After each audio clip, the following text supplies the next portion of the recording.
Last video में हमने stress के बारे में पढ़ा। ठीक है, स्ट्रेस हमें पता है क्या होती है, internal restoring force acting per unit area. ठीक है, यानी 1 मीटर स्क्वायर या 1 सेंटीमीटर स्क्वायर पर जितनी फोर्स लग रही है, डिफॉर्मिंग फोर्स अप्लाई हो रही है, उसको हम क्या बोल देते हैं, डिफॉर्मिंग फोर्स लग रही है या बाहर से या अंदर से इंटरनल रिस्टोरिंग फोर्स एक्ट कर रही है उस बॉडी पर, उसको बोल देते हैं स्ट्रेस। ठीक है, नेक्स्ट हम करेंगे स्ट्रेन। तो जब भी हम किसी बॉडी पर डिफॉर्मिंग फोर्स लगाते हैं, आपने पढ़ लिया टाइप्स ऑफ स्ट्रेस में कि उस वक्त क्या होता है, या उस बॉडी की शेप चेंज हो जाती है या उसका साइज़ चेंज हो जाता है। साइज़ कैसे चेंज होता है, या उसकी लेंथ इंक्रीज़ हो जाएगी या लेंथ डिक्रीज़ हो जाएगी, या कंप्रेस हो जाएगा या एक्सपेंड हो जाएगा। ठीक है, इसी तरह उसके वॉल्यूम में भी फ़र्क पड़ सकता है, जो हमने हाइड्रोलिक स्ट्रेस में पढ़ा कि आपका वॉल्यूम चेंज हो जाएगा without any change in shape, या फिर डिफॉर्मिंग फोर्स लगाने से शेप चेंज हो जाएगी, वॉल्यूम में कोई भी चेंज नहीं होगा, जैसा हमारा टेंजेंटियल स्ट्रेस में होता है। ठीक है, तो हमेशा आपकी जब भी हम डिफॉर्मिंग फोर्स लगाते हैं, there is a change in the configuration of the body की जो कॉन्फ़िगरेशन है उसमें क्या आता है, चेंज आता है। तो उस वक्त हम बोलते हैं कि बॉडी डिफॉर्म्ड हो गई है। बॉडी क्या हो गई है, डिफॉर्म्ड हो गई है या स्ट्रेन्ड हो गई है। ठीक है, कब, जब हमने क्या लगाई, डिफॉर्मिंग फोर्स लगाई और कॉन्फ़िगरेशन में चेंज आ गया। ठीक है, तो स्ट्रेन जो होती है, ये जो स्ट्रेन्ड हो गई है, तो स्ट्रेन का फॉर्मूला क्या होता है, जितना आपकी चेंज आ रहा है कॉन्फ़िगरेशन में। ठीक है, change in configuration, configuration word हमने जनरल यूज़ कर लिया है।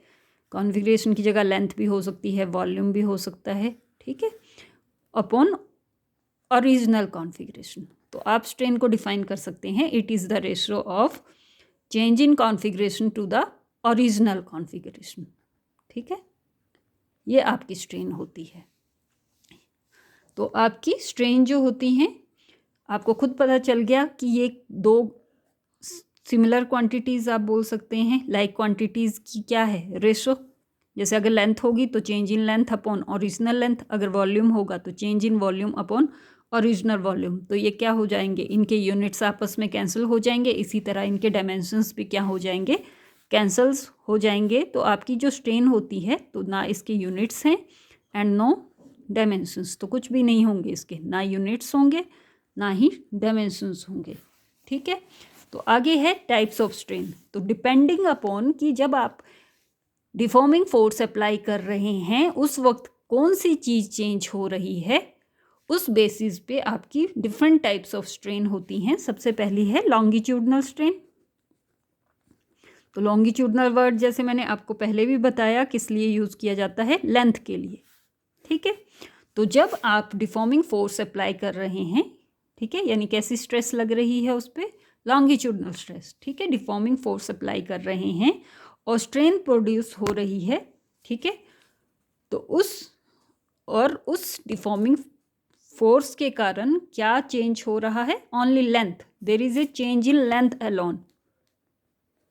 ठीक है, यानी आपने किसी बॉडी पर फोर्स लगाई और उसके कारण या तो उसकी लेंथ इंक्रीज हो गई या डिक्रीज हो गई, तो उस वक्त जो स्ट्रेन होगी उस स्ट्रेन को बोल देते हैं लॉन्गिट्यूडनल स्ट्रेन। ठीक है, तो इसका फॉर्मूला क्या आ जाएगा, लॉन्गिट्यूडनल स्ट्रेन जो है उसका फॉर्मूला आ जाएगा आपका सीधे ही change in length upon original length. General formula हमने ऊपर ही बना दिया था ना, change in configuration upon original configuration. तो यहाँ कॉन्फ़िगरेशन की जगह क्या आ गई, लेंथ, क्योंकि क्या चेंज हो रही है, सिर्फ लेंथ।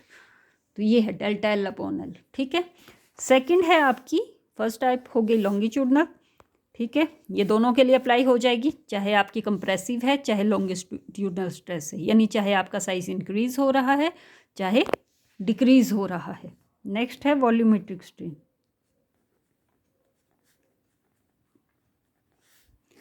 तो वॉल्यूमेट्रिक स्ट्रेन जो होती है वो कब लगती है, अगर if we applied the deforming force, ठीक है, on a body and it change its volume alone, कि उसके कारण, उस फोर्स के कारण लगाने से क्या चेंज हो रहा है, सिर्फ वॉल्यूम। ठीक है, then the strain is called volumetric strain. तो उस वक्त जो स्ट्रेन प्रोड्यूस होगी उस बॉडी पर, उसको क्या बोल देंगे, वॉल्यूमेट्रिक स्ट्रेन। तो वॉल्यूमेट्रिक स्ट्रेन का फॉर्मूला क्या आ जाएगा, चेंज इन वॉल्यूम, जो भी चेंज आया वॉल्यूम में, चाहे वो डिक्रीज़ हुआ चाहे वो इंक्रीज़ हुआ, अपॉन ओरिजिनल वॉल्यूम। ओरिजिनल क्या हुआ, जब हमने अभी फोर्स नहीं लगाई थी उस पर, उस वक्त जो उसका वॉल्यूम था, तो इस रेशो से हमारा क्या निकल जाता है, वॉल्यूमेट्रिक स्ट्रेन। ठीक है। थर्ड है आपकी शेयरिंग स्ट्रेन।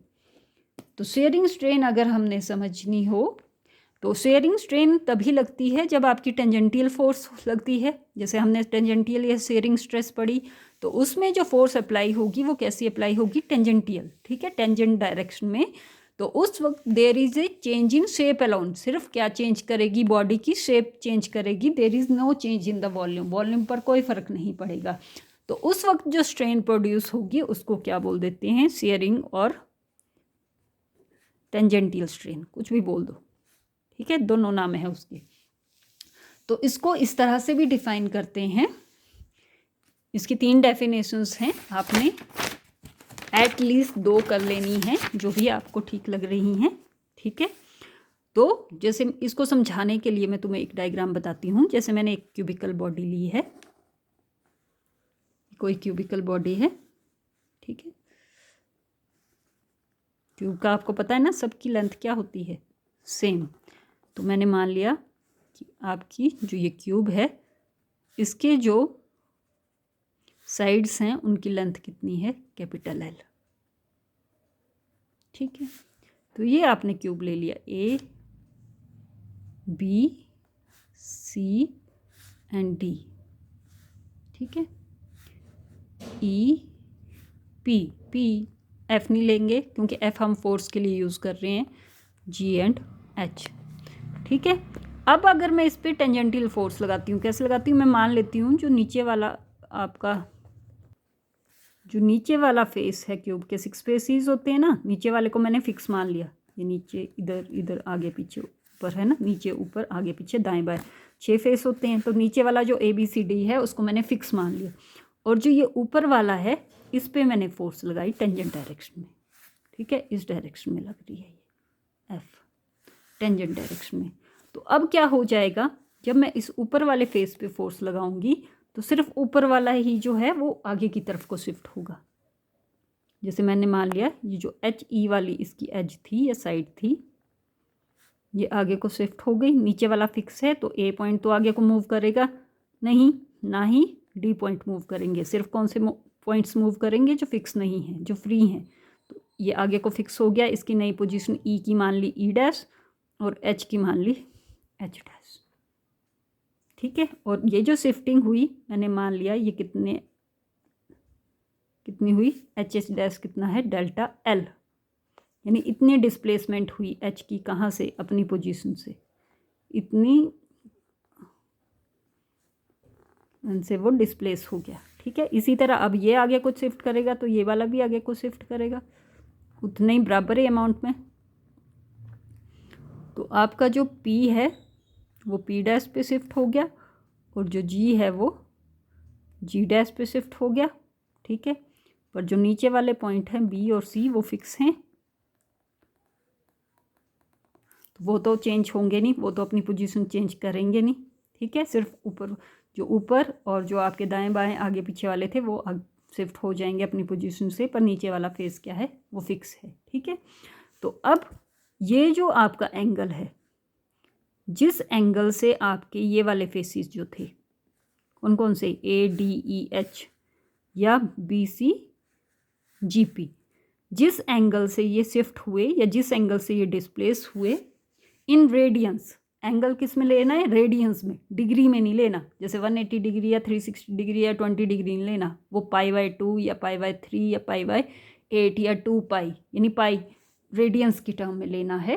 तो जिस एंगल से वो क्या हुए, टर्न्ड हुए, किसके कारण, टेंजेंटियल फोर्स के कारण। ठीक है। और उस एंगल को बोल देते हैं कि वो क्या है, आपका शेयरिंग स्ट्रेन।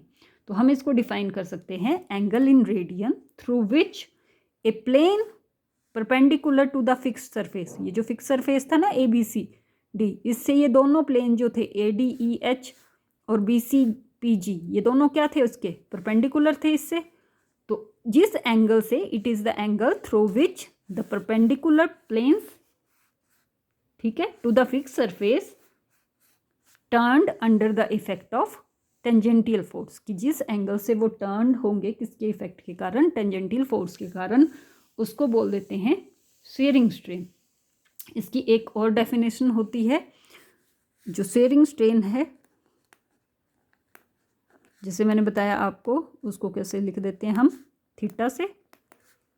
तो it is also the ratio of, ये रेशो होती है डिस्प्लेसमेंट ऑफ ए सरफेस, जितनी डिस्प्लेसमेंट हुई सरफेस की, एच कहाँ को शिफ्ट हुआ, एच डैश को, तो डिस्प्लेसमेंट कितनी हुई, डेल्टा है, ठीक है। तो it is defined as the ratio of displacement of a surface, और किसके कारण डिस्प्लेसमेंट हुई, due to tangential force, under the effect of tangential force to the perpendicular distance of that plane, जो परपेंडिकुलर डिस्टेंस है displaced surface, जो displace हुआ, जो आगे को मूव हुआ, टू द फिक्स सरफेस।